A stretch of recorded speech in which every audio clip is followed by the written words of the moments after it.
'n voorbeeld is waar ons kinders gehad het wat ons in die pype in Bloemfontein gekry het. 2-3 kilometer onder die grond, 3 uur in die middag.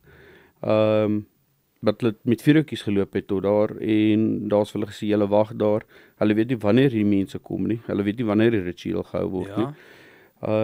En hulle staan in daai vrees. Nou kan jy self dink die patologie wat plaasvind, die trauma wat plaasvind. Dis 'n voorbereiding tot die hele ritueel wat gaan plaasvind.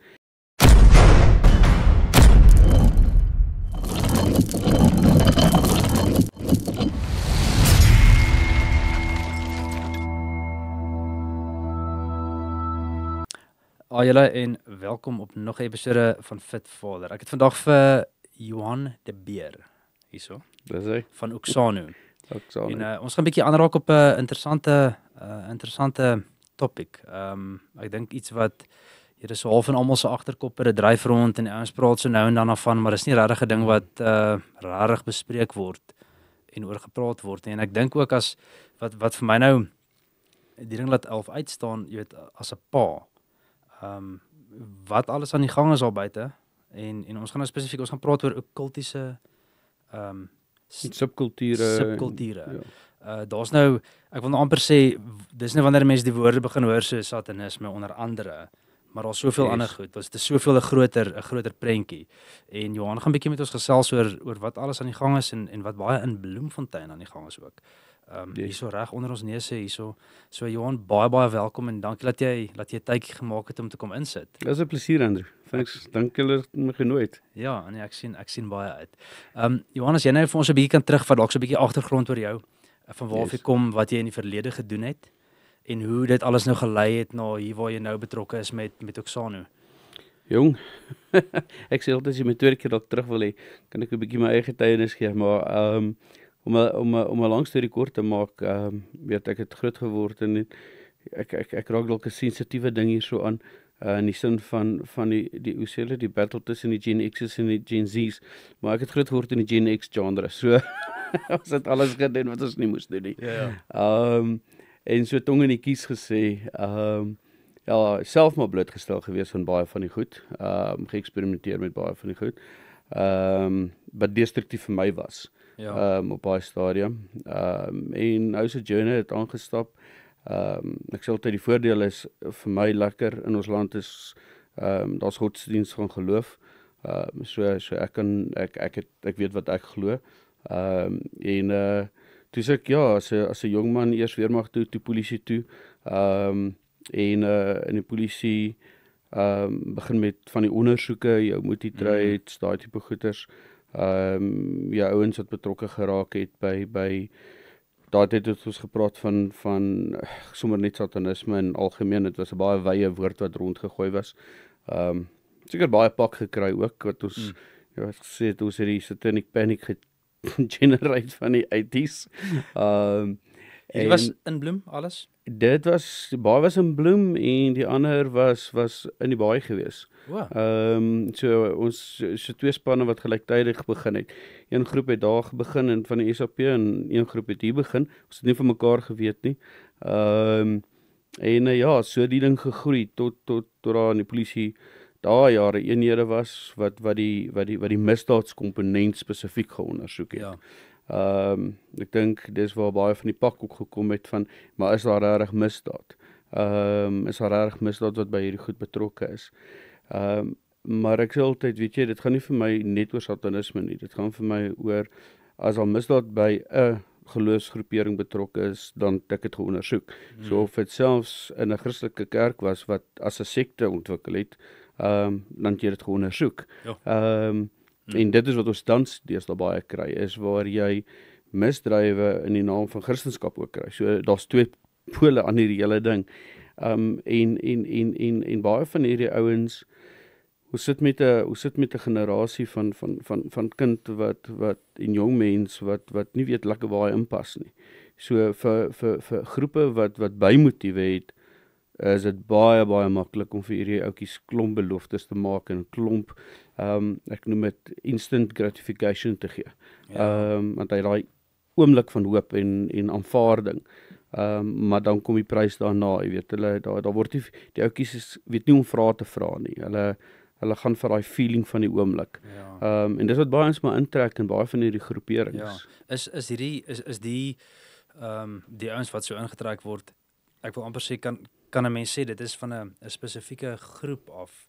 Met ander woorde, dis dalk ouens wat miskien in areas is wat 'n bietjie sukkel of hulle kom uit slegte agtergronde uit of hulle is dit meer geneig om daai tipe ouens te wees wat in hierdie goed inval of strek hierdie ding ook weier uit tot Nee, hy's wyd. Ons het altyd jy het altyd wanneer dit kom by 'n destruktiewe subkultuur, nou ek gaan nou die hele tyd mos met 'n definisie van wat is 'n destruktiewe subkultuur nie, maar in kort gaan dit vir my oor enige ding waarby jy betrokke raak wat op 'n einde van die dag liggaam, gees en siel skade doen. Dat jy nie as mens optimaal kan funksioneer nie.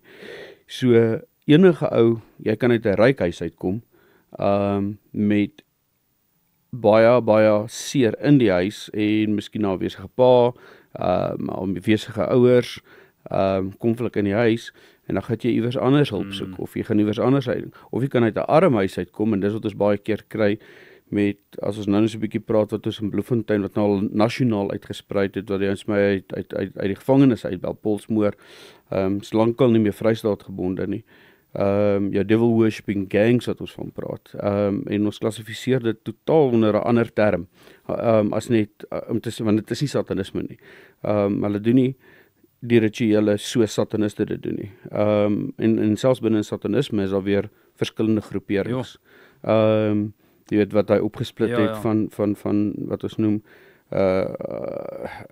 theïstiese satanisme na filosofiese satanisme toe, waar die een werklik glo in Satan as 'n deity en die ander ene glo nee, maar jy is Satan in jouself. Jy is 'n god in jouself. Satan se specifications ek Engelse woord maar gebruik van mag en jou eie groei as 'n godheid. En ek sê altyd vir 'n ouetjie wat soekend is hierdie goed baie aantreklik. Ja, natuurlik. En as jy nou praat van so die sê geweet die daai twee jou theïstiese satanisme en dan jou wat hulle praat van atheistic of philosophical satanism. Okay. Of Laveyan satanism is die ander naam wat hulle daarvoor gee. Ja. Ek sê altyd satanisme, miskien moet ek teruggaan. Satanisme is 'n geloof vir my is nie so oud nie. Ja, ek sê dit het maar vir my ontstaan uit in al die wat ons nagevors het. En daar's baie opinies hieroor. Ek dink as 'n ou die ding oopgooi dan gaan elke ou sy eie opinie. Vir my gaan dit maar oor baie van die wat ons praat van generational satanism wat nou oor 300-400 jaar kom. Is maar baie keer ouens wat opgestaan het teen die kerk wat hulle geglo het, hulle gepersecute het. Met ander woorde, baie van jou pagans in Europa, jou selfs, wat jou droods, wat gevoel het, maar weet jy, ons staan nou op teen die kerk, en dat baie van die rituele en gebruike het geïnkorporeer geraak, en dat 'n splintergroep ontstaan. So, dis maar baie wat binne jou Christelike kerk gebeur, soos 'n afsplitting van denominasies wat half plaasvind. Totdat jy op die plek kom waar die een glo nie noodwendig meer in dieselfde goed wat die ander ene pertinent in glo nie. Waar die een ou sal nog rituele doen, en bloedrituele, wat ons baie keer, en dis wat ek wil altyd sê, mense sê vir my, Johan, ons leef in die, weet, moderne era, mense doen nie sulke goed, en dan sê ek, maar kom ons gaan kyk net na jou Afrika kultuur, jou initiasies, jou bloedoffers wat nog steeds gebring word.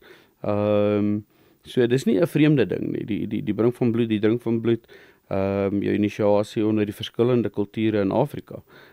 Jy kan nie geïnisieer word in 'n sekere as 'n noem dit nou maar as 'n Ngoma of 'n Nyanga as jy nie die bloed gedrink het nie. So dit hang net af hoe ver hierdie ouens dit vat baie keer. Ja.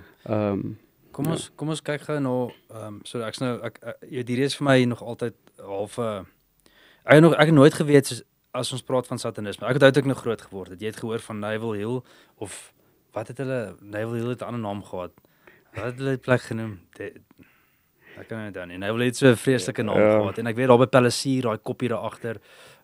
Soos wat ek groot geword het, het ek gehoor, nee, die satanisme gaan daarna toe, Yes. die ouens gaan daarna toe en wat se tipe jy weet wat gaan daaraan en is dit so? Het dit gebeur dit nog steeds? Is daar ouens en wat doen hulle? Ek meen as mens nou moet kyk na fisies wat hulle gaan aanvang daar. Gaan julle uit na hierdie tonele toe gaan kyk julle wat daar. Ja, ons het ek dink ons het meer werk ons nou op die slagoffers gedeelte.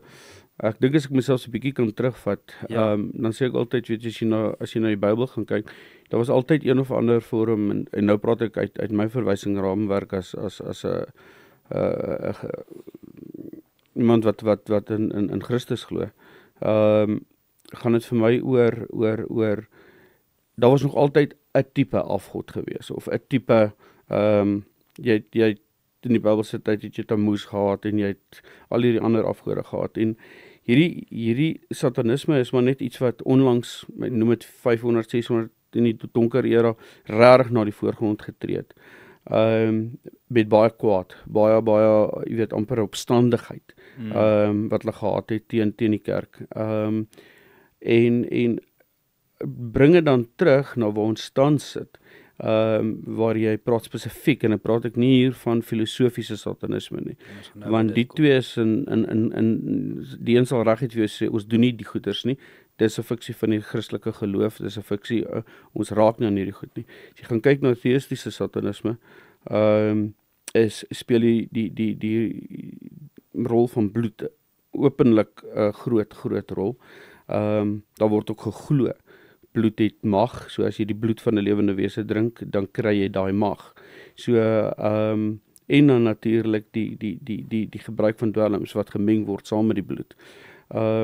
Ek dink die hartseer deel van my is nie die ou wat kies om daar te wees nie. Is nie die ou wat gesê het maar ek wil dit doen en ek is 'n volwassene, ek maak 'n volwasse keuse nie. En ek is bereid om die pyn wat daarmee gepaard gaan te hanteer nie. 'n voorbeeld is waar ons kinders gehad het wat ons in die pype in Bloemfontein gekry het. 2-3 kilometer onder die grond, 3 uur in die middag. Wat hulle met vuurtjies geloop het tot daar en daar's hulle gesê hulle wag daar. Hulle weet nie wanneer die mense kom nie. Hulle weet nie wanneer die ritueel gehou word nie. En hulle staan in daai vrees. Nou kan jy self dink die patologie wat plaasvind, die trauma wat plaasvind. Dis 'n voorbereiding tot die hele ritueel wat gaan plaasvind. So die emosionele trauma is fenomenaal wat daai kinders deurloop. As hulle vra, hoe het julle tot hier gekom? Dan sê hulle met 4 ouetjies oom. So en dan praat ons van ouetjies wat 10 jaar oud is, 11 jaar oud is. En dan natuurlik en kry ons baie keer die plekke waar hulle die rituele gehou het. Al die woorde, die goed is uitgebrand, die rituele, die simbole. Die hartseer is baie keer wanneer jy sit met 'n geval X van 'n persoon, generasiegaping tussen pa en ma, kom in 'n skool in, en dis 'n spesifieke geval is dit is nie uit my duim uit gesuig, dis 'n kind met wie ons gewerk het. En wanneer hulle byvoorbeeld by 'n nuwe skool kom, is die ouens wat hulle sê maar, wees welkom hierso. Is nie jou akademiese kind wat sterk staan of jou sportman nie. Dis baie keer klaar die sideliner wat sê maar weet jy, kom sit by ons. Ons sien jy's 'n loner hierso. En die spesifieke geval was die meisietjie op pad om geskort te word. Sy het acting out juvenile behavior gehad. Sy die ruitte van die skool uitgeslaan. En sy het uitgereik na daai tyd was daar nog Bybelstudie aangebied na die Bybelstudie juffrou toe. En vir haar 'n briefie geskryf en gesê help my. Wat hulle verwys na Natas, Satan, wat hulle agterste voor hom het skryf. En Satan's gonna get me. En ons kon uitreik, ons kon met haar gesels. En toe kom dit uit hoe hulle ek wil amper sê letterlik soos wat 'n pedofiel sal doen, hulle wow hulle. Hulle trek hulle in, skielik is haar drank, haar skielik boyfriends betrokke. Hulle het gereeld Nywyl toe gegaan, nie om rituele te doen nie, maar om te gaan party. Nywyl toe gery, ons was almal Nywyl en Bloem, die vryplek gewees. Ja. So Bobbie kop. En vir die jong mense en eers na 'n paar keer wat klaar gevat het het later in die veld ingevat waar die ritueel gedoen was en wat sy deur die hoofpriester verkragt was. En dit is waar die misdaadskomponent inkom. Teen haar wil. En ook dan die dreigement van jy sorg dat jy maats kry om in te kom. En die hartseer vir my is in haar geval, is die trauma wat sy beleef het, net in my gesprekvoering met haar, is waar sy haar naels fisies in haar handpalms ingedruk het, en dit begin bloei het van angs, spanning, soos sy met my sit en gesels. So dit wys die trauma wat die kinders deurgaan, en die vreeskomponent wat gepaard gaan met hierdie goed.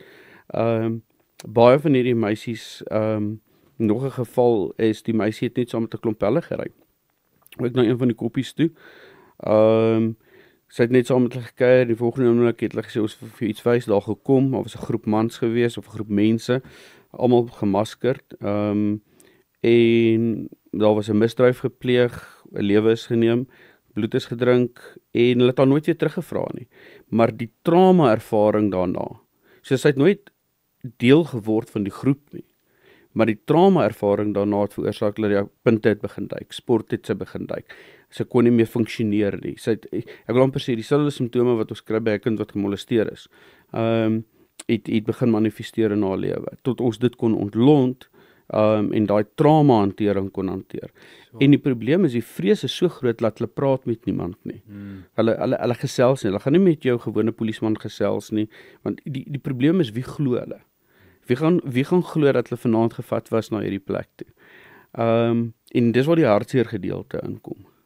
Jo, dis crazy. En dit is hier in Bloem. Jong, daai jare was Bloem redelik sterk. Ek wil amper sê nou is dit oral. En dis al hoe meer openlik. En ek dink ook 'n ou moet onderskei tussen you wannabes. You wanna be jou ou wat hy het 'n movie gekyk en nou try hulle iets doen en hulle weet nie lekker wat hulle mee besig is nie. Dit was 'n ding wat by my, ek het altyd gewonder. Ja. Is hierdie regtig ding wat gebeur, of is dit ouens wat half die mekaar raak met goed? Ek wil nou iets noem, en jy weet, as mens kyk na jou op skole nou, en nie net op skole nie, na skool, jou die goth tipe groep, jy weet, wat gaan daaraan? En voor ons by dit kom, ons het nou gepraat oor, so daar is dan die ouens wat die rituele uitvoer en wat actually die goed doen, en sê die ander groep, die filosofiese satanisme, wat behels dit alles?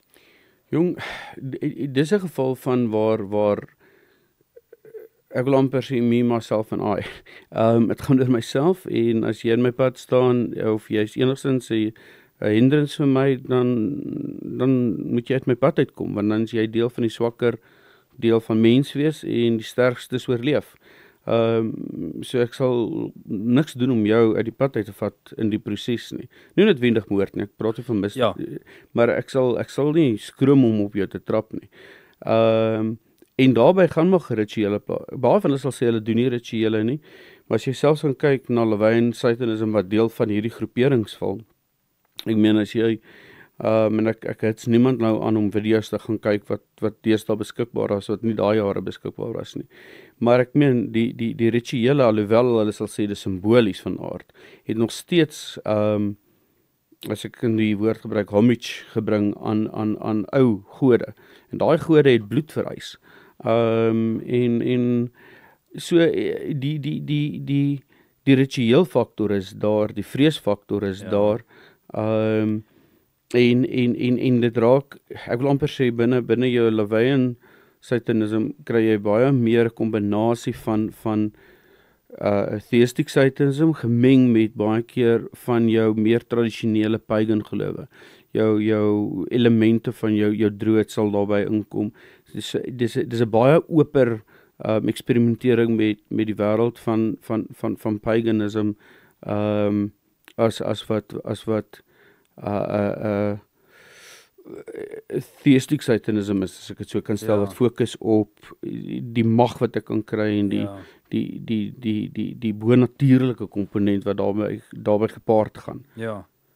Jo, en sê vir my nou, as ons nou gaan kyk na, want ek neem aan, as mens nou praat van, ek het nou genoem die goth groep, as ons nou so kan praat, want ek meen, dit is toch, dit is sigbaar, dit staan uit. is waar val hulle in? Sou jy sê is daai deel van 'n destruktiewe subkultuur? Begin dit daarin raak? Jou hele goth subculture, wat maar ook hier uit die 80s uitgekom het. Ek wil amper sê of so 'n bietjie vroeë 80s, het ook maar ontstaan uit jou musiekgenre uit. Waar oorspronklik was dit nie, het hy nie sy eie identiteit gehad nie. Hy het nie spesifieke dis ouens wat swart klere aantrek, swart naels, en daar het ook 'n baie groot misverstand gekom. Die oomblik as hy swart klere, swart naels, make-up dra, swart make-up, dan is hierdie ou nou satanis. En dis nie waar nie. Wat ek opgetel het is die 'n groot gedeelte van die goth subculture was aangehits deur 'n punk song met die naam van Bella Luigi's Dead. En die ding het 'n bietjie meer van 'n eerie punk, bietjie anders as die traditional punk genre music sound gehad. En dit het gelei na 'n nuwe genre in 'n kultuurgroep. Wat toe nou, ek wil amper sê die donker om hulle het. En wat die punk die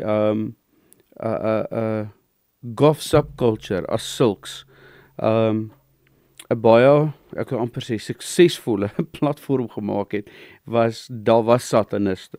Daar was ouens wat in gewone paganism geglo het en droods was. Daar was ouens wat net, ek wil amper sê, eksentrieke artists was. So dit het 'n platform gebied vir 'n klomp subkulture wat by mekaar kon kom. Die een ding wat ek opgetel het van ouens wat wel by die goth subculture betrokke was, is baie, nie almal nie, baie het gesukkel met depressie. Ernstige depressie, en dis hoekom 'n mens, ek sê altyd, of dit nou die wêreld was, of ou nou wil sê dit was die duiwel in aanhalingstekens, een van sy grootste suksesse is toe hy die mens as 'n holistiese wese kon skei en sê maar, weet jy wat, ons fokus op die medisinale, ons fokus op die sielkundige en ons fokus op die geestelike. So as daar 'n geestelike probleem is, dan dominee, hierdie is by satanisme betrokke, so dominee, jy hanteer hom, of pastoor, jy hanteer hom. As dit 'n fisiese probleem is, dokter, jy hanteer hom. En dan sê ek, dit het 'n baie hartseer platform geskep waar ons aan ernstige depressie gelei het, maar nou is hy betrokke by die occult, nou fokus hulle net op die pastorale gedeelte, maar nooit aan die depressiwiteit en wat het die depressie veroorsaak nie. Want 90% van die ouens wat by destruktiewe subkulture betrokke raak, in die eerste plek sukkel met een of ander trauma. En dis hoekom ek sê, wanneer ek met iemand byvoorbeeld begin gesels, fokus ek nie op wat glo hy nie. Dis die laaste ding waarby ek is godsdienst is vryheid van godsdienst. So as jy vir my sê jy's 'n satanist, dan sê ek vir jou, is jou keuse, bro.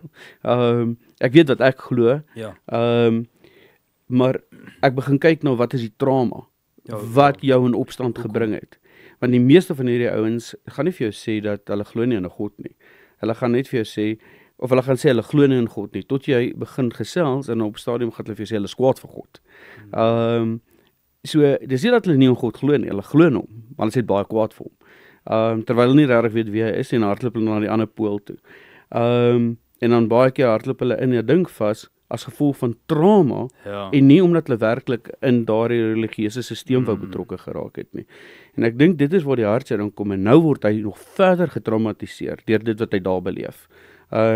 Die verkrachting, die seksuele inisiasie, en hier praat ons nie net van satanisme nie, ek meen hier praat ons van, selfs binne tradisionele gelowe in Afrika, sangomas wat geld vat, maar ook dan die vrou verkrag. Dis sake wat, dis fisiese dosiere wat geondersoek was. En ek sê nie alles sangomas nie, maar dis gevalle wat daar was. So, vir my gaan dit baie keer eers om uit te kom by, wat is die trauma, wat is die seer van die kind, of van die man, of van die vrou, voordat hulle begin gaan net na hierdie tipe goeders toe. En ek dink, die probleem met baie van hierdie bewegings is, hulle bied 'n, en hier sluit ek sekere, en ek is baie versigtig met dit wat ek sê, maar ek sluit self sekere geloofsbewegings in. of Christelike bewegings in, wat 'n kits oplossing vir jou bied, Ja. wat 'n instant gratification vir jou bied. Ja. So ek het trauma, ek sukkel finansiëel, ek gaan ietsie gee en dan onmiddellik gaan ek instant gratification kry. Want dis maar waar is 'n komponent van witchcraft. En dis nie hoe God werk nie. Hoe sê hulle? Ek sê altyd, through your trials you will be, through fire you will be, sal daar diepte kom, sal die ware karakter. Ek het altyd die ding wat ek sê, dat true character is built in tough times. Ja.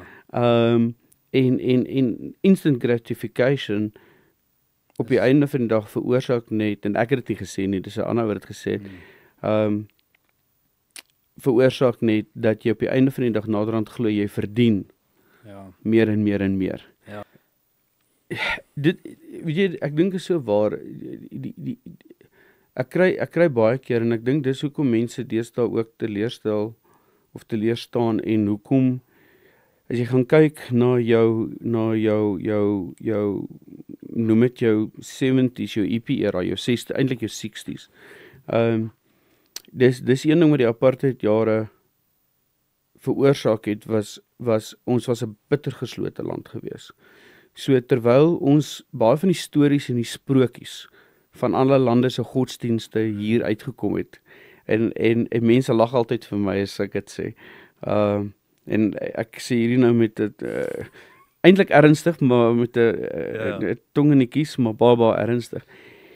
Terwyl ouens soos Kurt Cobain en hierdie manne troues gehad het waar bloed gedrink is en waar rituele plaasgevind het, en nou julle kan self van lees. En het ons net die musiek gekry, ons het die stories gekry, ons het die fantasy gekry, en niemand het iets gesê nie, want dis mos net fantasie. Alles is net sprokies. Nou ek wil nie die fantasie van 'n kind wegvat nie, inteendeel. Ek glo altyd 'n kind wat baie lag, en 'n kind, en ons kan nou 'n bietjie praat oor emosionele intelligensie en wat verhoog het en wat verlaag het. Maar 'n kind wat kan droom en wat kan fantasie, dit veroorsaak ook dat die geloofsgedeelte is baie sterker. So ek sê nie vat dit weg nie, maar wat voer jy daai fantasie mee? Wat is die inligting wat jy vir die kleintjie van wat kinderlik glo dis die waarheid? Ja. Wat is dit wat jy hom voer? Want op die einde van die dag gaan hy of compromise later in sy lewe, in sy geloof, as hy sê hy's 'n Christen, of 'n gelowige wat in Jesus glo, of hy gaan op die einde van die dag wegval. En die Here sê pas op, hy sê dit gaan nie altyd oor wat jy in jou huis inbring wat jou skielik gaan bad maak of evil maak nie, maar die Bybel praat van die Live Application Bible van Tyndale praat van don't bring any of the pagan objects into your house lest you be tempted to follow their evil ways. So baie keer gaan dit oor 'n temptation, en ons bring hierdie goeders, ons toer lekker Egipte deur, koop van daai goedjies, en ek sê weer, as jy in daai geloof is, en dis jou geloof, fine, vryheid van geloof. Maar as jy, as pa wat sê, ek glo in 'n sekere ding, hoe bring jy 'n ander geloof so goed in jou huis in, en sê, ek compromise nou. Nou begin jy compromise, en daai kind gaan dalk aanvaar as klein, maar hier op 12, 13, dan, ek noem dit die warrior face, gaan hy sê, julle preek vir my, en ons het actually 'n meisie gehad, waar die ma sterre gelees het, in die huisgenoot, vir 'n joke, vir haar was dit 'n joke, en toe die meisie 'n pagan word, en sy het die pentagram in die kamer, en sy het haar fortuinvertelling boeke daar, en al die ander paraphernalia wat nou gepaard gaan met die religieuse komponent, toe wil die ma sê, my kind is satanis. En toe ek met die meisiekind praat, en dit het niks met mekaar te doen nie, ek meen die ene te doen met paganisme en satanisme is heeltemal iets anders, die twee, hoe hulle dit doen ook. Ek sê nie altyd die bron is nie, baie keer dieselfde nie, maar dit is, die realiteit is, die meisie se woorde was, my mother is a hypocrite. En ek dink dit is die uitdaging wat baie keer vir ouers daar gestel word, dit maak dit nie makliker vir ons nie. Maar as ons 'n sekere ding preek, om dit ook van toepassing te maak. En dit raak moeilik want ons leef in 'n samelewing wat geweldige finansiële druk het, 'n ekonomie wat geweldige finansiële druk het. Ek dink ons as mans probeer op hierdie stadium weer die huishouds of voorsieners wees van die huis. En dit raak moeilik. Dit raak moeilik om by die huis te kom om vanaand vriendelik te wees. Dit raak moeilik om by die huis te kom en te sê, weet jy wat, ek is dieselfde vriendelike ou wat ek vandag by die werk was. Of wat ek sonoggend in die kerk was. Maar wie is jy in die aand? Wanneer jy begin krak, wanneer jy begin jy moenie nou met my kom pla oor hierdie goed nie. Moenie, en vir alles ou se vrese na vore kom. En dan kom hy maskers uit, jong. Dit is want jy wil nie jou kinders moet sien jy's eintlik bang nie. En dan kom die maskers uit. Maar ek dink daar's een van die goeters wat op hierdie spesifieke podcast al 'n paar keer opgekom het, was die krag wat lê in om te praat en te deel. En net soos oop te maak en net eerlik te wees. Daai the truth will set you free is seker een van die hardste, grootste waarhede in die wêreld. Net om eerlik te wees, seer eerlik. En as jy eers daai kraantjie as jy dit eers gedoen het, dan raak dit al hoe makliker om daai goeters te deel. Ek sê altyd die trauma as ons klein is, so ding wat ek baie gebruik. Ek sê as ons klein kindertjies is, dan kyk ons na pa kan alkoholus wees, ma kan rondslaap, you name it, maar vir daai kleintjies pa en ma hulle heroes. En dan op 'n stadium kom hulle hier op 3, 4 en dan kom hulle agter my is bietjie anders as ander huise. En 6, 7 trauma element begin bykom. En wat gebeur is daai prentjie was soos 'n puzzle is wat beautiful gelyk het, breek skielik, daai rampie. En nou begin jou gevaarkomponent inkom. Nou party mense vervang daai gebreekte puzzle met satanisme of met dwelms of met iets anderste wat hy gesê het ek aanvaar, net om anderste te voel. Of hulle vervang het met goed wat vir die wêreld selfs goed lyk, akademie. Ek gaan suksesvol wees, maar wat dit dryf, en dis waar die hartseer inkom, daai persoon funksioneer nie meer uit posisie, liefde en waarde in Christus nie.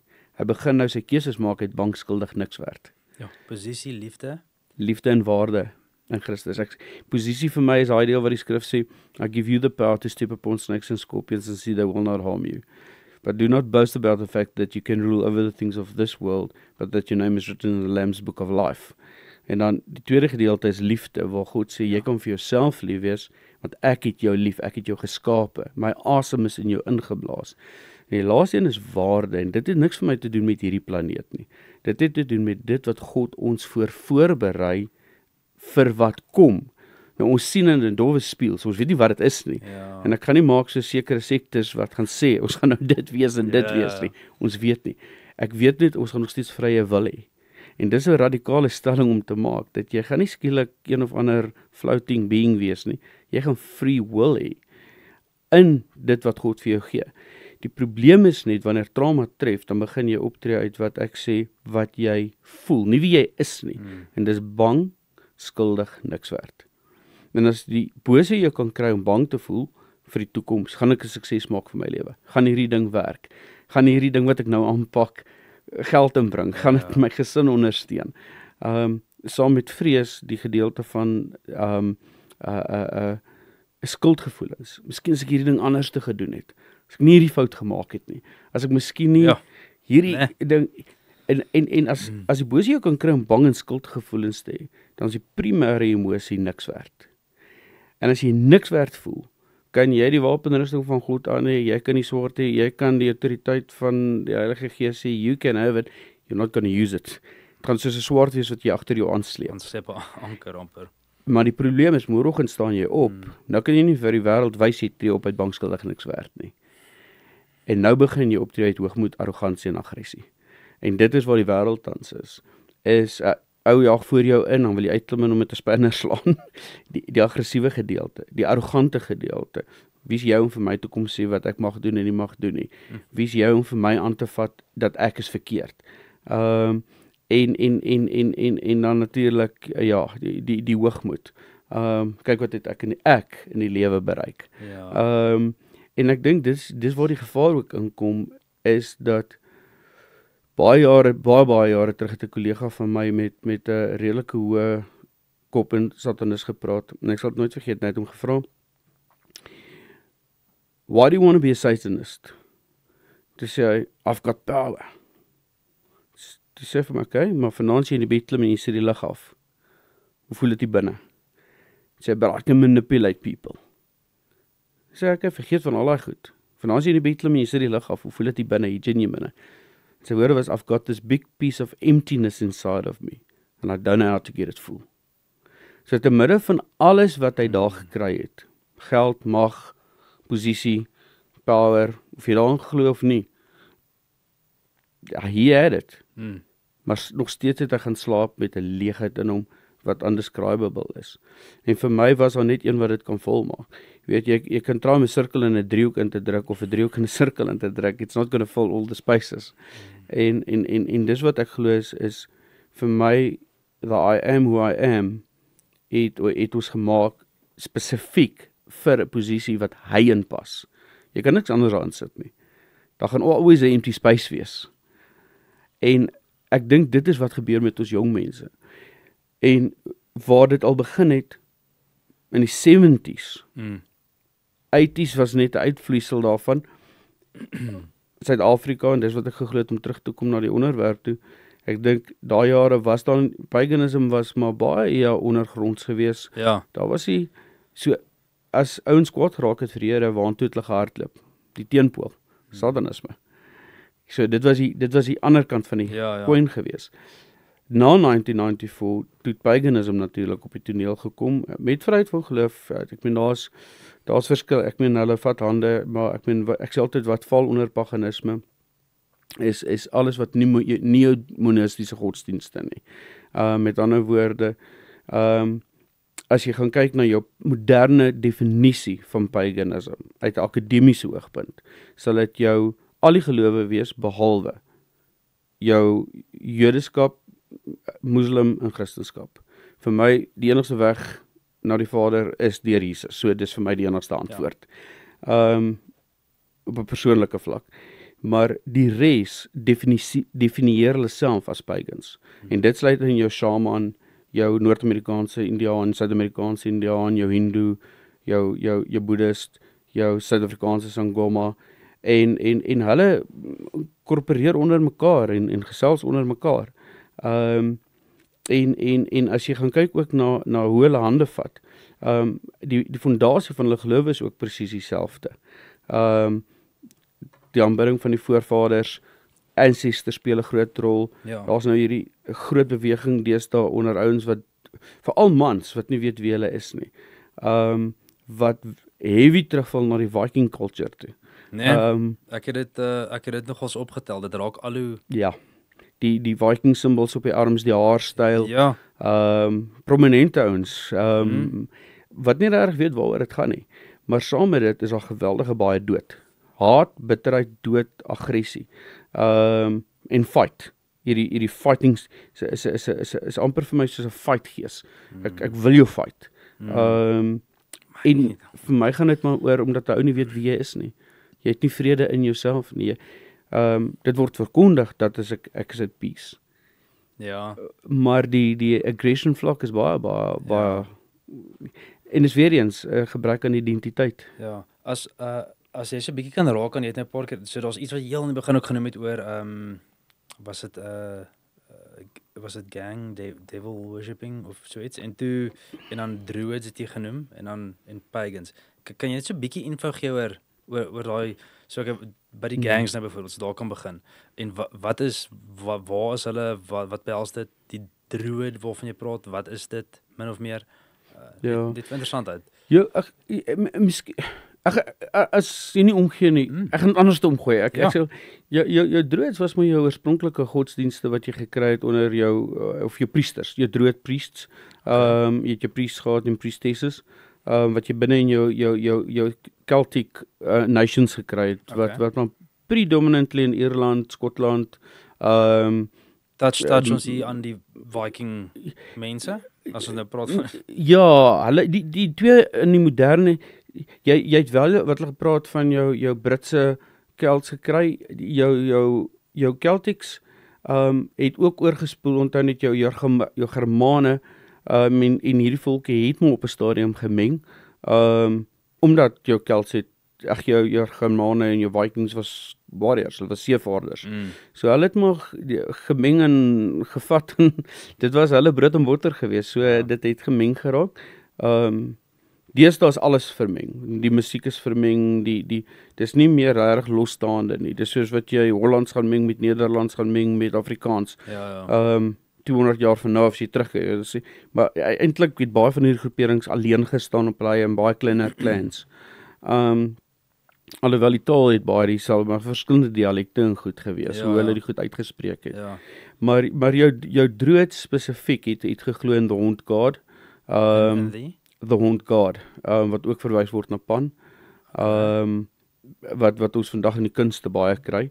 En dan het jy jou goddess gehad, Moeder Aarde. En daar was ook baie rituele, nie konstant nie, maar as jy byvoorbeeld jou spring equinox gekry het, was daar baie keer dinge wat plaasgevind het wat nie kosher was nie. Om die Hond God nou uit die doderyk uit te laat terugkom sodat lente kan aanbreek. Is daar dan rituele gehou en goed. En dit kon en het partykeer uit desperaatheid wanneer die reëns nie gekom het nie. Het dit oorgegaan na het sy die seksuele inisiasie van 'n maagd of ek wil amper sê die offer van 'n maagd aan die Hond God. So jy daar's altyd hierdie raakpunte aan die verskillende gelowe wat daar was. Baie van dit het natuurlik nou met die moderne era verdwyn in die voorgrond. Maar baie van die goed het in die agtergrond nog steeds bly voortgaan en gaan nog steeds voort. Hulle sal dit ontken en hulle sal veral jou ou wat sê weet ek is net daar so verliefde en ek is net daar vir en ons is meer opreg. En ek gaan eerlik wees, ek dink baie keer is al van daai ek het kennisse wat in wat hulle glo, eintlik dink ek baie keer meer opreg is as gelowiges wat ek ken. So hierdie is nie vir my noodwendige judgment van karakter nie. Dit gaan vir my oor 'n deception, vir my persoonlik. Deception van wat is hierdie goed. En nie oor die mens nie. Dis hoekom ek sê die mens die is ek baie lief voor en sal ek praat met my. Ek vertel my jou storie en dan vertel ek jou, maar dan moet jy kans gee dat ek my storie vertel. En dan kry jy van jou Druids af, wat ek nou so vinnig aangeraak het, jou Vikings, en wat daar ook nou eers maar inligting vandaan kom. Ek meen, ons weet nou dat baie van die image wat ons het van die Vikings totaal anders te was. So ek gaan nie daarop ingaan nie, net nou spring 'n klomp Vikings hier so. En daar gelê op. Dat klop so. Ek dink wat meer van toepassing op hierdie stadium is, wat vir my 'n groter bekommernis is jou devil worshipping gangs.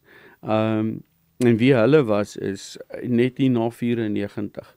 Toe het 'n paar ouens, en dit is wat uit ondersoeke gekom het, paar ouens wat sataniste was, het hande gevat met ouens wat sangomas was. Nou hier moet ou baie gaan kyk na wat is die definisie. Daar's 'n baie misverstand rondom die definisie van 'n witch en 'n sangoma, en in Suid-Afrika het jy 'n sangoma van 'n Nyanga gekry.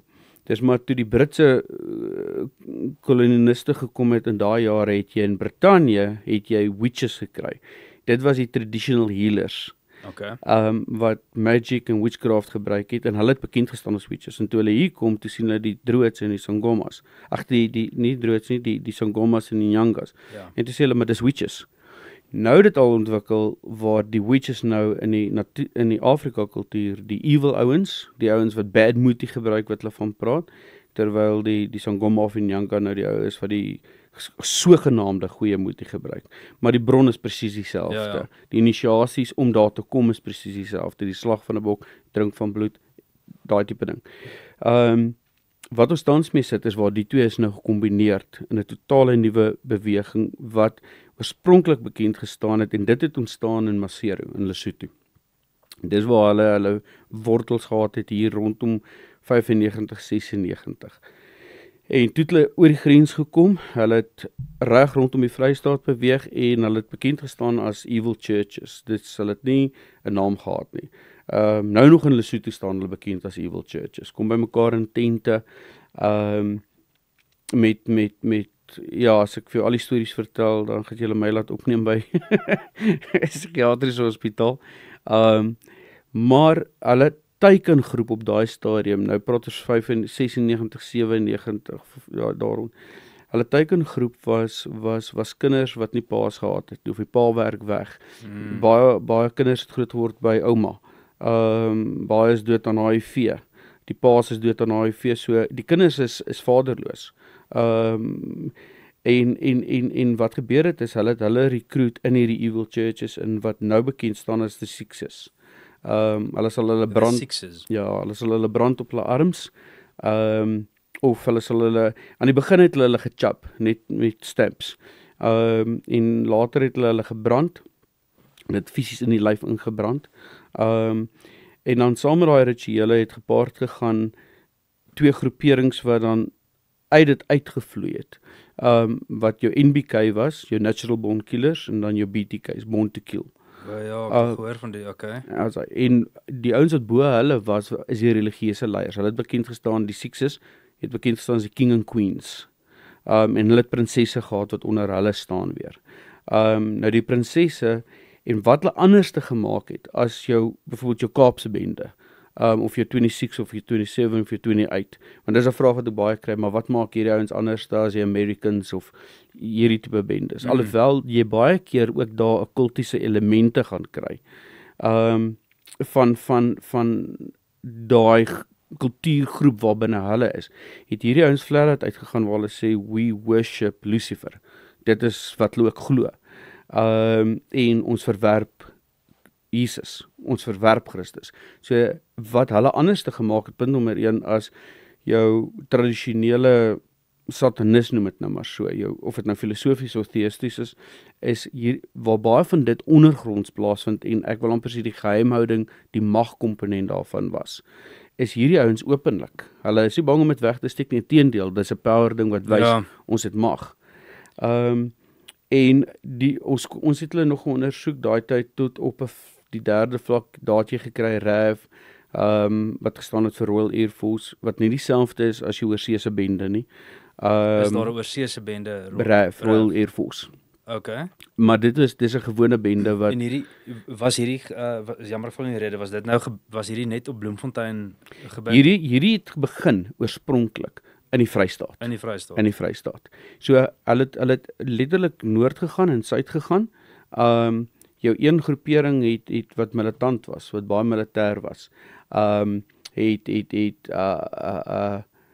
Kan ek amper sê, jou BTK's en jou MBK's was die soldate gewees. Hulle het die opdragte gedoen van die Kings and Queens. En vir hulle het dit gegaan oor geestelike posisionering in 'n area.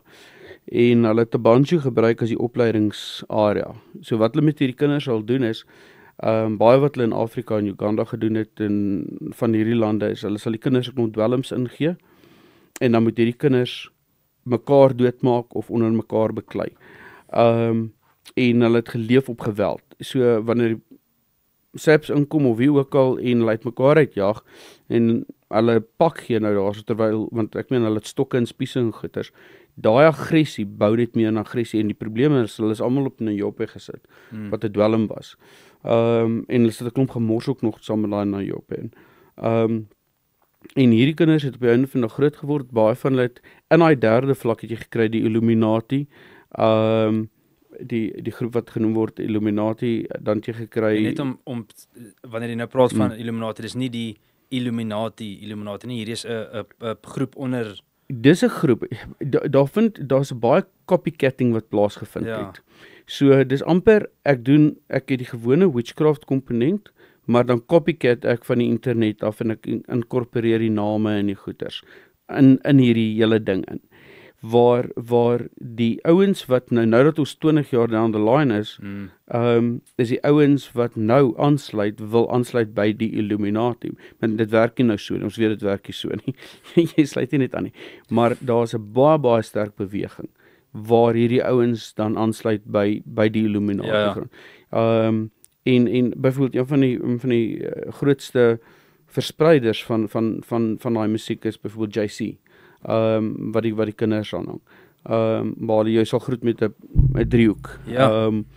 As jy hulle op straat kry, dan groet hulle jou in 'n driehoek. As deel van die Illuminati. Wat hulle wel gevaarlik maak is hulle rituele wat hulle doen. Is nie 'n vol ritueel met kerse en wat ons nou tradisioneel sal lag. Ek sal by jou loop en hulle sal jou 'n paar keer steek met 'n mes. Dit gaan oor bloedvloeiing. Bloed moet vloei.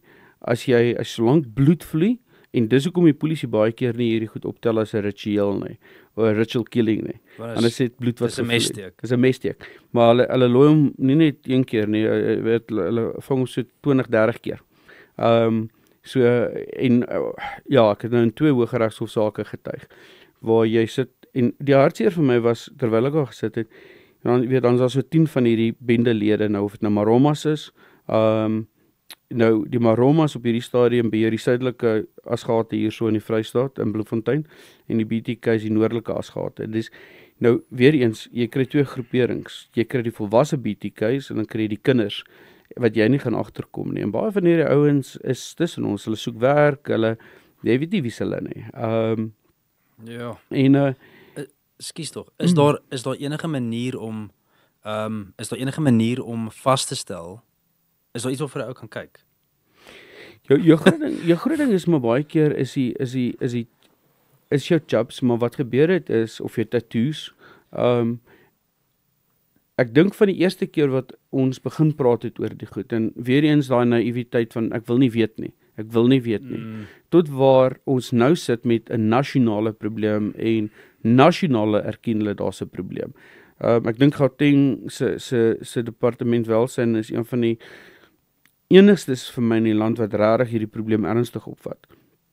Die invloed wat die bendes, hierdie spesifieke groepering het, in die skole, is dat die groeperings dis Vrystaat baie sterk, dis orals op hierdie stadium, maar is baie moeilik om op hierdie stadium te sê, terug na jou vraag toe, hoe identifiseer jy hulle? Ons doen nie meer nie, want dis soos 'n piramide. Hy het so afgewater geraak. Die ouens wat daaronder deel raak, weet nie eers waarvan as jy vir hom vra, wie is die duiwel, dan sê hy vir jou hoe? Daar's vir hom gesê, soos een ouetjie vir my gesê het, en ek dink dis die hartseer van die hele ding. Een laatie vir my gesê het, te vra vir hom, do you worship the devil? Sê hy, no, they just said Lucifer is now my mother and my father. Hy het nie 'n klou waaroor dit gaan nie. Hulle het byvoorbeeld 'n speletjie of 'n speletjie, waar daar vir hulle pangas en stokke gegee word, dan word daar soos capture the flag en paintball, vlag word geplant, hulle moet nie op hulle rook, hulle moet dan nou bid vir die bose, vir krag, en dan spring hulle onder mekaar in. En dit word die soldate, terwyl ek in die hof gesit het, en dis wat ek nou wou sê, in die hof, hulle almal se oë was dood. Jy kan sien hulle is so vol dwelms, en niemand is by die huis nie. En ons praat van ouetjies van 12, 13, 14, 15 jaar oud, en dan sal jy so in die groep, sal jy sien iemand wat ouer is, en helder is. So, jy het hierdie baie sterk hiërargie, en hulle manipuleer die ouetjies onder, wat die misdaad en die messteke en daai tipe goeters doen. Terwyl die groter klomp agter die skerms het 'n baie ander agenda. En dit gaan oor bloedvloeiing. En dis nog steeds wat hulle in ons land wil hê. Dit gaan, as ek praat van hulle, die bose. Die bose se, ek sê altyd, en ek raak nie in politiek nie, dit gaan net vir my oor, Satan hou daarvan om bloed te sien vloei. En hy kon dit nie reg kry in 94 nie. En ek dink die hartseer vir my was, baie ouens het ophou bid, toe hier na 92 en alles begin rustig raak het. En hierdie ouens het aangegaan met 'n baie strategiese beplanning.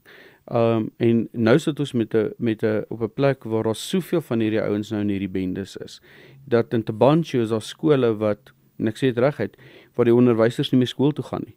Hulle bly by die huis of hulle kom skool toe en gesit hulle in die personeelkamer. Geen beheer meer oor die skool nie. Blokke wat beheer word deur hierdie bendes. Jy durf nie daar ingaan nie, want hulle sal jou doodmaak.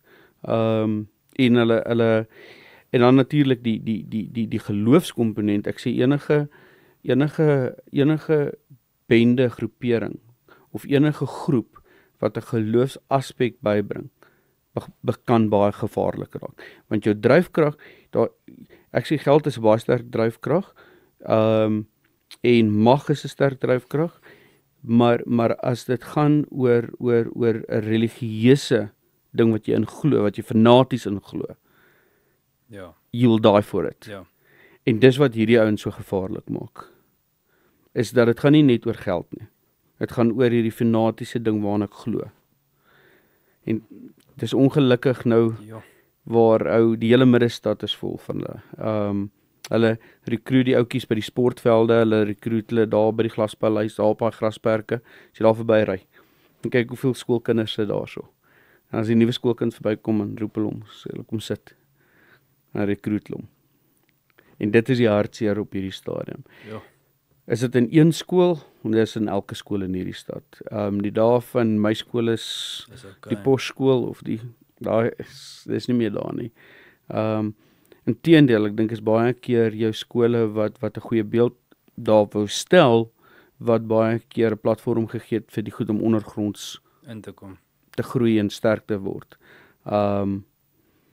Ja, so Dit is crazy. die probleem is net, jy weet, ons het, ek dink die hartseer vir my is wanneer jy die lijk optel.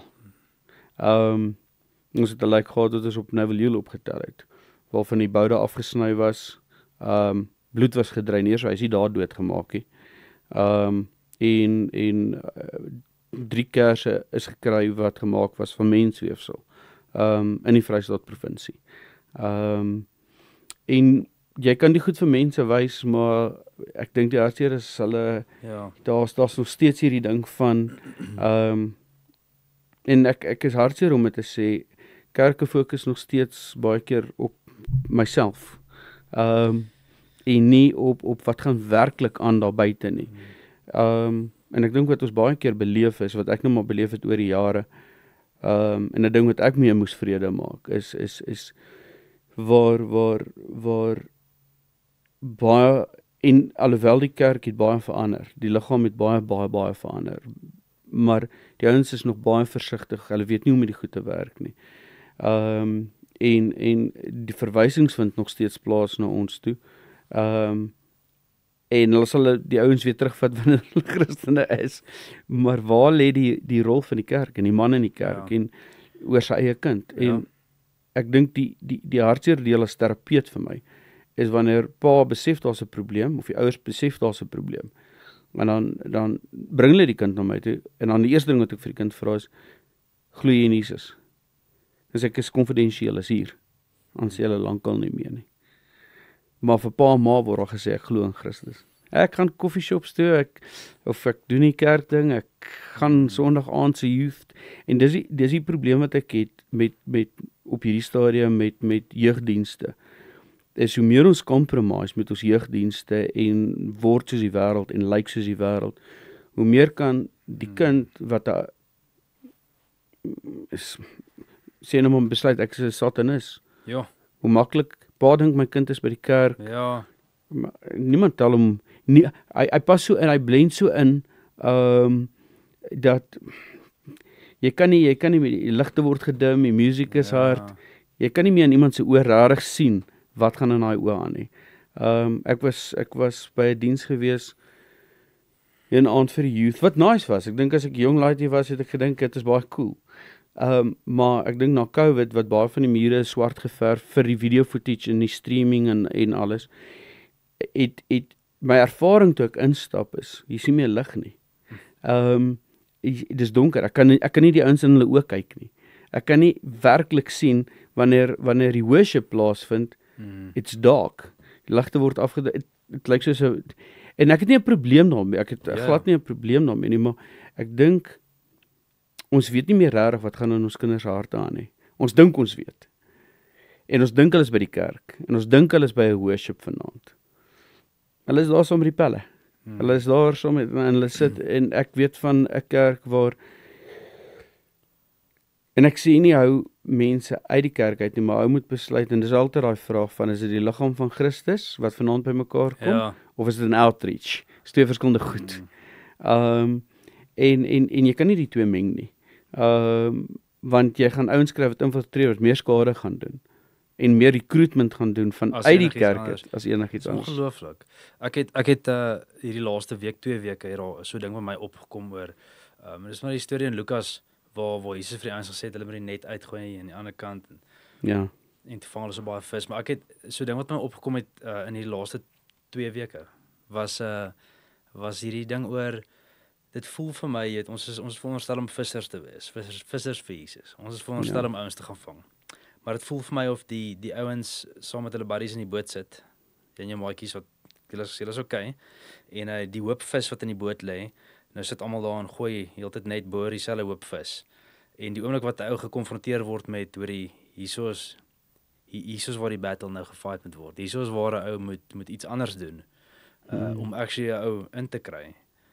Dan draai ouens om en hulle is bereid om daai fights te fight. Hulle is bereid om daai ou vir 'n ou te wys. Hoorie, dit is die voorbeeld wat vir my gegee is deur Jesus. Ja. En dit is hoe ek met jou gaan werk. Dis die beste wat ek kan doen vir jou. En ouens draai hulle rou op dit. Ek dink ek wil by aansluit, Andrew, weet jy, en nou praat ek oor 30 jaar. Baie keer vir my hoe die liggaam nog steeds nie wil hande vat nie. Jy weet, elke ou het sy kerk, sy denominasietjie. En ek glo die Here rig verskillende ouens op in verskillende areas. Maar ek onthou op 'n stadium baie jare terug was daar 'n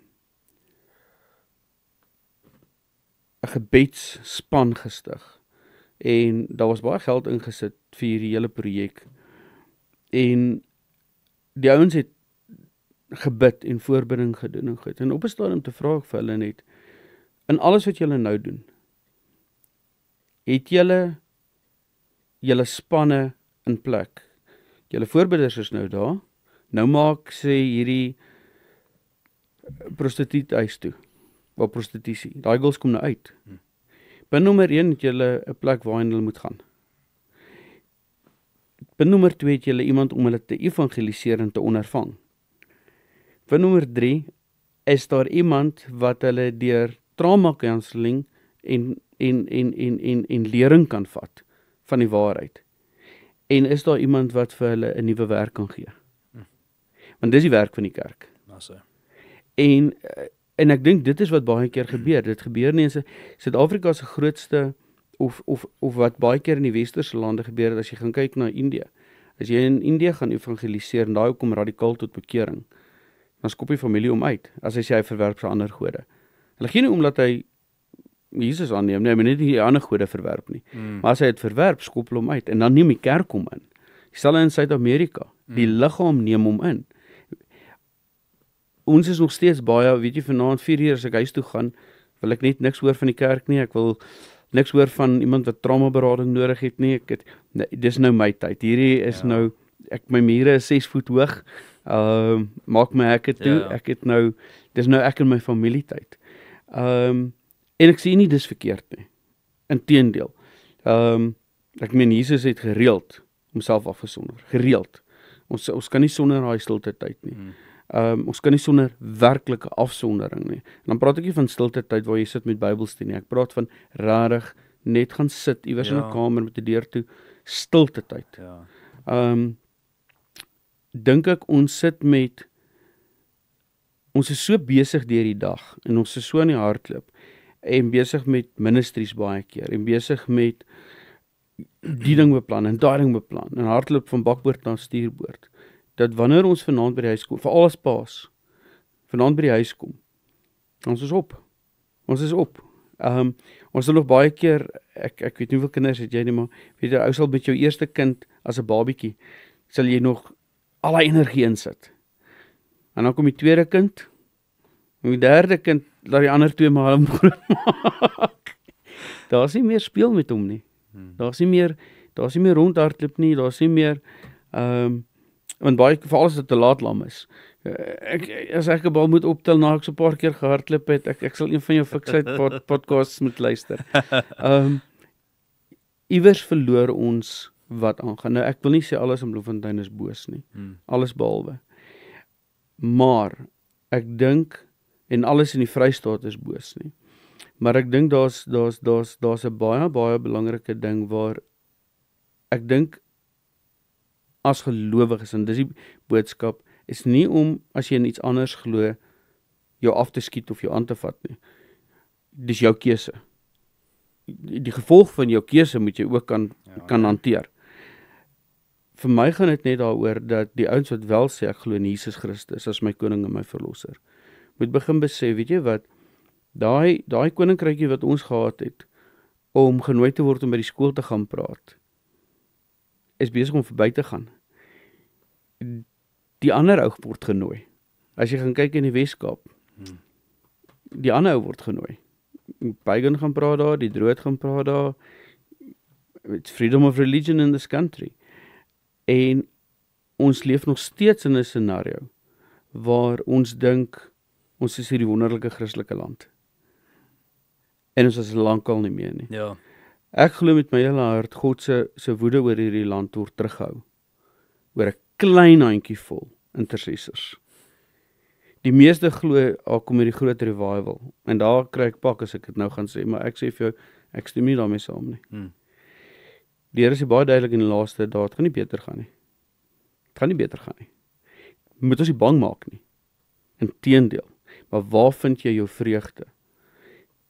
En dis vir my 'n moeilike ding, as ek was baie in die tronke gewees.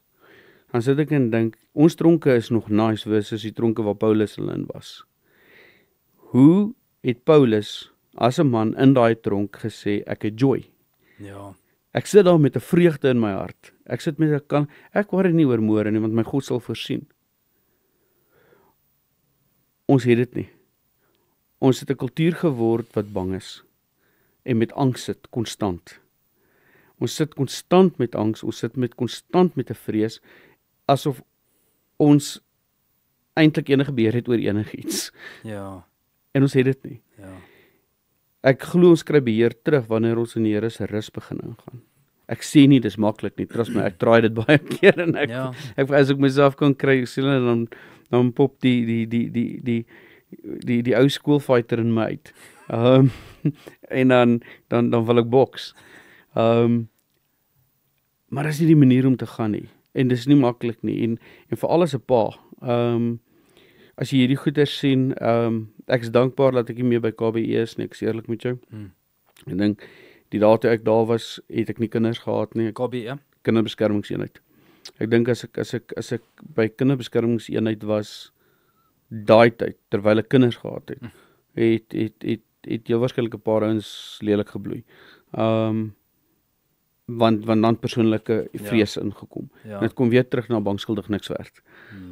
In plaas van posisie, liefde en waarde in Christus. Ja, daai neerskryf hoor. Ek het een getuienis wat ek kan deel. Nou moet jy onthou, nou jy praat van 'n ou wat in die polisie was pre-94. En 'n jong polisieman. En ek vang 'n ou wat ingebreek het. En dis so half van die punt af hier, so ons het nou gepraat oor jou kult. Nee. Maar ek vang die ou vir misdaad en hy sit voor my. En ek sal nooit vergeet nie, terwyl hy voor my sit. Ek is besig om sy waarskuwingsverklaring te vat. Baie trots op myself. Huisbreker gevang, ou manne het my verkeerde maniertjies geleer. En die volgende oomblik sê die Here vir my, deel die evangelie. Ek sê, Here, jy seker laf, ek het nou verkeerd gehoor hierso. Hy sê, deel die evangelie. Jy sit voor my. ek meen, ek het hom nou gevat na plek, as ek gesteelde goed gaan uithaal. Here sê, deel die evangelie. Ek sê, Here, ek kan nie. Hy sê, deel die evangelie. Ek sê, Here, ek sal die evangelie deel, but that's it. Ek sê vir hom, ken jy die Here? Hy sê, nee. Okay, ek deel die evangelie. Platonies, ek is platonies deel ek die evangelie. Wat sê wil jy die Here in jou lewe hê? Asseblief. Nou moet ek saam met jou bid. Vlees versus gees, skielik in battle met mekaar. Skielik hoe my vlees geleer is deur hierdie wêreld en my gees, en ek het gesit en toe ek begin bid, toe neem die Heilige Gees oor. En dit was die ongelooflikste ervaring gewees, waar ek 'n siel voor my gesien het, 'n medebroer in Christus gesien het. En ek het saam met hom gebid. Ek het sy hande so gevat en ek het hom na die Here toe gelei. En ek is geëer dat ek dit kon doen. En het sy hart vir die Here gegee. En toe hy klaar is, het hy nog vir my gesê, so sê my gebroken in sy taal, hy gaan alles getuig wat hy gedoen het. Nie net met die saak nie.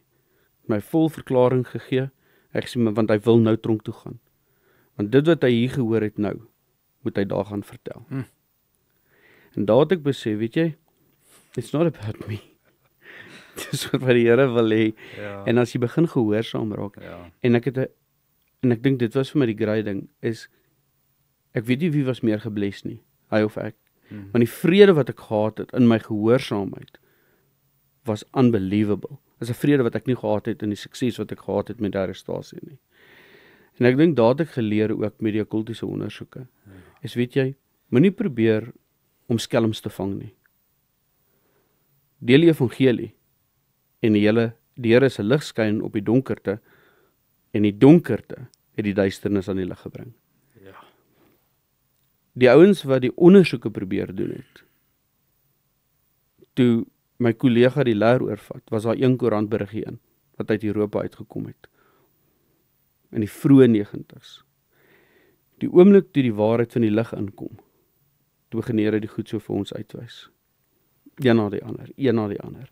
Die donkerte wat hy sê, bid hierso, bid vir hierdie skool, die bose is besig om te werk hierso, Satan is besig om te werk hierso is ouens wat nie kinders van die Here is nie, begin bid vir hierdie skool, kry die voorbidders om in te gaan, kry 'n span om by hierdie skool te gaan bid. Moenie julle eie planne maak nie, moenie julle besluit waar julle gaan werk nie. Ja. Of as die Here klaar, en dis 'n ding wat ou Blakkebie dit nog gesê, as die Here klaar werk, hoekom moet jy jou eie ding gaan doen? Sluit aan. Vra, hoorie, kan ons saam met julle staan? Ja. Kan ons het julle genoeg hande? Kan ons van ons mense stuur om saam met julle te kan kom staan?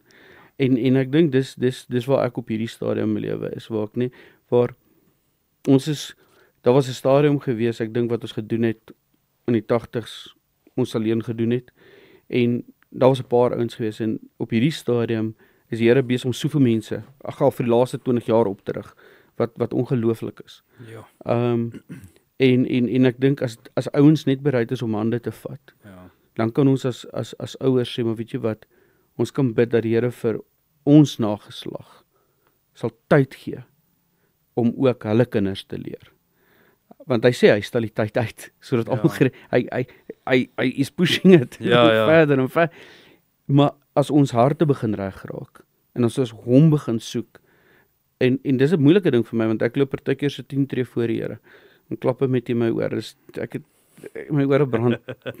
Ek weet nie, ander ouens kan hy net mooi mee praat, ek het 'n manier waar ek kan sê, hoe sê hulle, ou natuurwoord gebruik hier so, maar hy het 'n manier om my hart en ek weet nie hoekom is ek so hardkoppig partykeer nie, miskien is dit hoekom ek nog steeds in hierdie tipe bediening is, maar die realiteit is soek allereers die koninkryk, allereers, en ek sal vir jou die res gee, maar moenie die res probeer soek, dan gaan jy die koninkryk mis. En dit is ongelukkig wat amper met my gebeur het, ek moet vir jou sê. Ongelooflik. Johan, Sê vir my hoe kan en wie kan uitreik na jou toe en hoe kan hulle dit doen as daar so dalk iewers hulp nodig is of as daar dalk iemand is wat in die moeilikheid is wat dalk iets nodig het? Hoe kan mense by jou uitkom en tot waar kan jy help? Weet jy, Andrew, op hierdie stadium dink ek een van my grootste passies, want ek het besef die werk is, die Bybel sê dit, die arbeiders is min en die oes is groot. So een van my goeders is ek is deesdae baie meer liewer om vir mense te sê, maar kom ek gee vir julle 'n backdrop van wat het gebeur. Ek gee vir hulle 'n bietjie slides, net laat die ouens op hoogte kom in 'n mate wat ons nou oor gepraat het. Wat is die destruktiewe? Wat is GOFs? Wat is dit? Maar meer dan hoe stap jy pad met so ou? Wat sê want baie van hierdie ouens het pad ek antwoord met jou vraag nou hier so in 2 dele. Ja. Baie van hierdie ouens het ook patologie. Nee, baie van hulle een van die grootste goed wat ons nodig het baie keer is berou om tot bekering te kom. En baie van hierdie ouens as gevolg van die trauma het nie skuldgevoelens nie. En dit is 'n journey wat jy met hulle stap en dis nie dat hulle psigopaties is nie, maar dis as gevolg van daai trauma op trauma. So jy moet deur daai breek voor hulle enigstens die konsep van berou verstaan en om regtig na die Here toe te kom en baie mense verstaan dit nie. Hulle dink hierdie ou wil net nie die Here hê nie. Ja. Maar is iets wat vir hom totaal vreemd is in sy self. So ek dink een van ons groot goeders op hierdie stadium is opleiding en bemagtiging en dat jy weet jy's in vir 'n journey wanneer dit ek praat nie van 'n wannabe of iemand wat ek praat van nou wat regtig die Here soek. Is dit baie keer 2-3 jaar pad wat jy stap, 4 jaar pad. Daar's leuns, ek meen hulle kom uit die Satan is die vader van die leuen. So it's going to come with him. Ek meen dis wat ek geken het. So ek dink die ouens as hulle my kontak, ons is baie lief vir opleiding doen en ek hou nie daarvan om iemand af oor te vat wat 'n pad stap met 'n persoon nie. Natuurlik. Ek hou daarvan om te sê maar kom sit in terwyl ons daai komponent. As die komponent opduik, hanteer ons dit, maar jy gaan aan met die hetsy disippelskap en ek sê altyd disippelskap kan nie los staan van trauma-hantering nie. Jy kan nie van iemand die Bybel leer en nie sy traumas hanteer nie. Die twee is 'n package deal. Jy moet die Bybel en die woord saam met Jesus gebruik om die trauma op te los. So as ouens kan die kantoor kontak, ek dink dis die maklikste. Ek kan my selfoonnommer ook gee. Nee pyn nie. Ek sal sommer alles ons kan alles dalk hier onder op die video sommer plaas en dan 'n webwerf adres of 'n Facebook page, nommer, e-mailadres en dan kan julle ouens uitreik daarna toe. Enige tyd. En ons het die kantoor is daar, telefoonnommers daar, selfone is aan. Hierdie is alles nou Oxano. Dis Oxano. Oxano. Die ander deel was 'n uitvloeisel gewees met recovery van die bendes. Ek wil amper sê die sekuriteitskomponent het ontstaan, miskien ek weet nie ter afsluiting, het ontstaan wat staan vir Investigation Tactical Response. Dit was maar 'n uitvloeisel gewees van waar ouers bel en sê hoor hulle wil ons huis aan die brand steek. Nou daar's maar statutêre wette, statutêre goeders wat in plek moet val. So jy kan nie reg en geregtigheid in jou eie hande neem nie, dan jy weet versigtig soos 'n slang, sag soos 'n duif. Jy moet wysheid gebruik. So dis waar daai deel vandaan gekom het, was daar vinnige respons. Ongelukkig is daar 'n gedeelte waar 'n ou nog maar met wapens moet uitgaan. Hierdie ouens skiet op jou. Hulle is nie bang om te skiet nie. So dan het ons baie keer die kinders vinnig gaan haal of recoveries, missing children, kinders wat weggeloop het, deel geraak het van sektes. So ja, dis waar daai gedeelte ingekom het. Wat onafhanklik geraak het van hom van ek wil amper sê die bediening. Maar baie ondersteuning vir die bediening gee. In dit wat hy doen. Ek. Johan, baie dankie vir jou tyd vandag. Dit was dis ongelooflik. So ja, ek sê vir jou baie dankie en ek en jy sal gesels. Het nou nog gesê as ons vir tweede keer wil terugkom, dan kan ons bietjie uitbrei op daai ander storie.